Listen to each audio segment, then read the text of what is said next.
What if you had to tell somebody you were different? Someone you cared for very much. It had been 22 years since I first realized that I was different, and the last thing I wanted to do was tell anyone. But eventually, I told my wife, I told my son, I told everyone. So why had I not told Mom? Mother is a pair of watchful eyes above us, and this idea is so intertwined with God that I still find it hard to separate the two, even being a skeptic, an atheist. They'll tell you that every time you sin, you break the heart of God. You drive the nails deeper into the wrists of Christ. There are so many hearts you can break, but there's something about breaking your mother's that's like dying. At least, for me anyway. There were so many times I could remember going to her with a spiritual problem and being satisfied with the answer she had, even if the entire problem was one that I kept mostly to myself.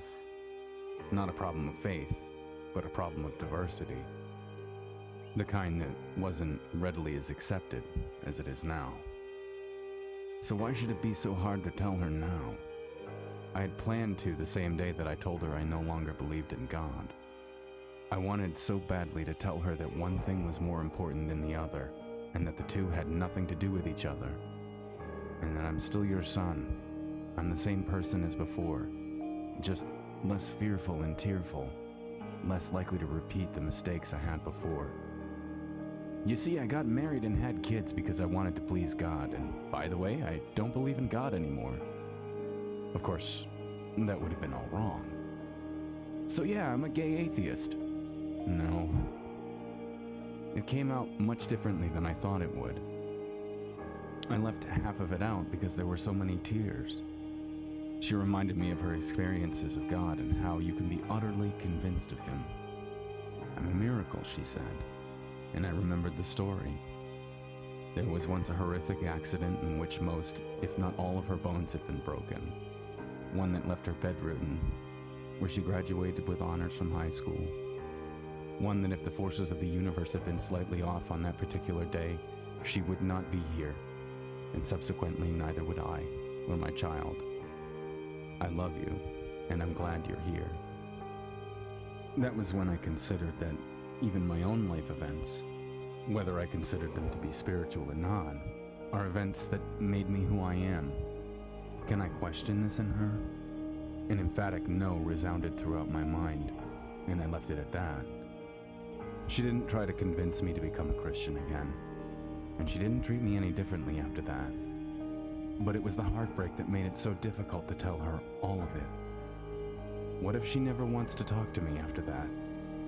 Where did I get that idea from? There's nothing in this world that would make me reject my children.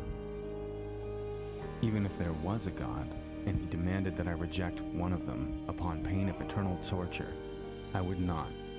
And this is not a failure on my part. There are religious people that I've met that say emphatically they would. This does not scare me. I would think they're lying or completely insane. What scares me are the ones that say they couldn't. But it means that they failed God and they're lacking in faith. Where they say they're lacking in faith, I say they're beautiful parents who are doing everything right. Who could cast aside someone they made, someone they loved? The idea that I could be cast aside had come from an obvious place, and of course it was intertwined with my own fears and ideas. If some Christians want to reject and change their children because their God said so, and my mother is also a Christian, that could mean she thinks the same way.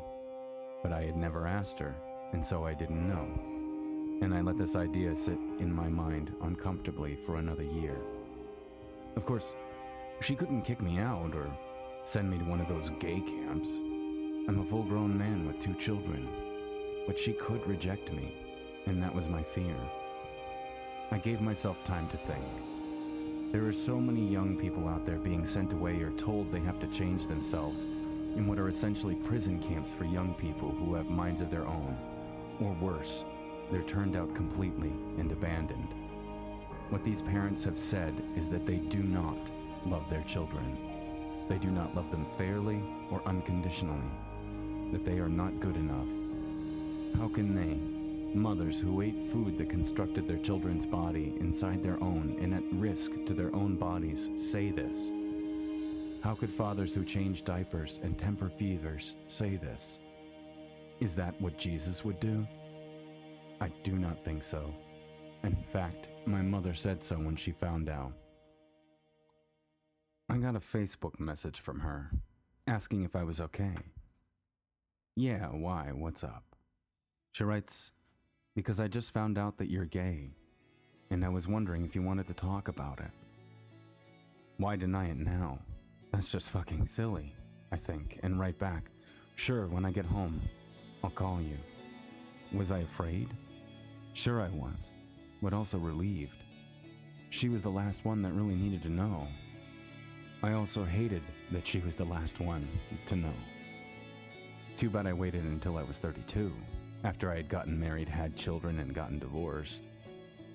It's too bad these types of things aren't easier. This is a conversation I would have loved to have had with her when I was 10, and 15, and 20, and so on, until this moment, and here I am, a 32-year-old man terrified of his mother asking some questions. All day at work, I was distracted by the thought of what she may have to ask, of where it may go. It's the arguments you have in your head that are the hardest, because the person you're arguing with is really you. Will it even be an argument? Will she turn away? Did she turn away when you came out to her as an atheist 1 year earlier? No, it was an argument though. A loud and sad argument that I used to avoid telling her that I was also gay. And that reaction to my non-belief was the standard by which I judged how she would react to me being gay. So I had my brother do it.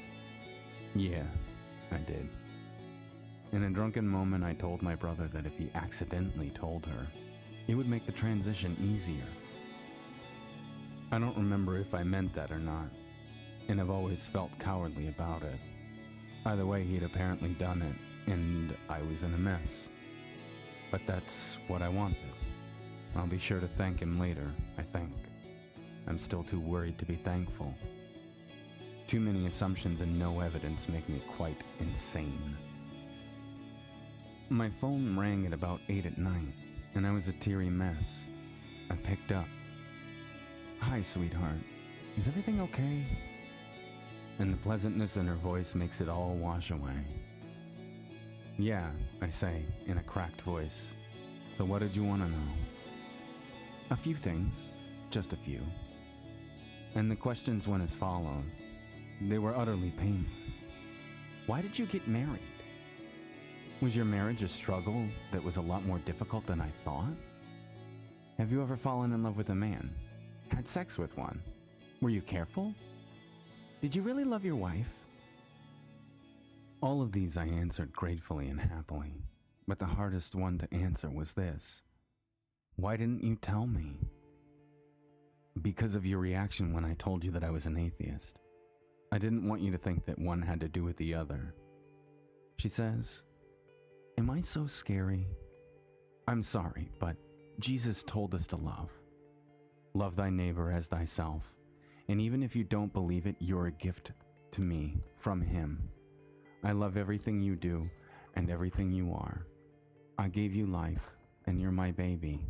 And you gave me grandchildren in spite of yourself. Why were you so worried? I could barely muster my answer.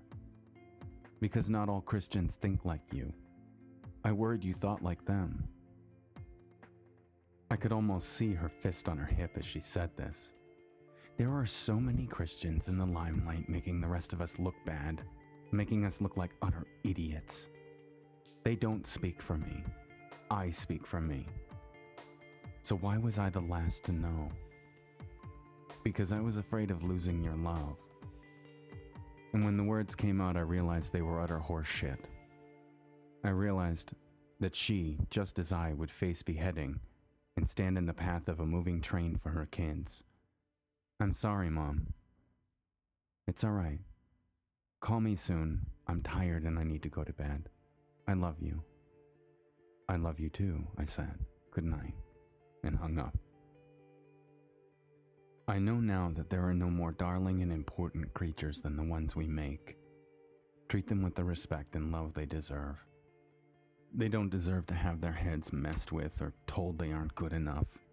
None of us are perfect parents, and all of us will make mistakes somewhere along the lines.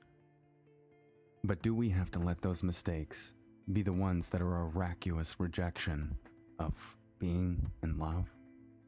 No. If you like this video, give it a thumbs up and don't forget to subscribe. Share it on Facebook, Twitter, and Tumblr.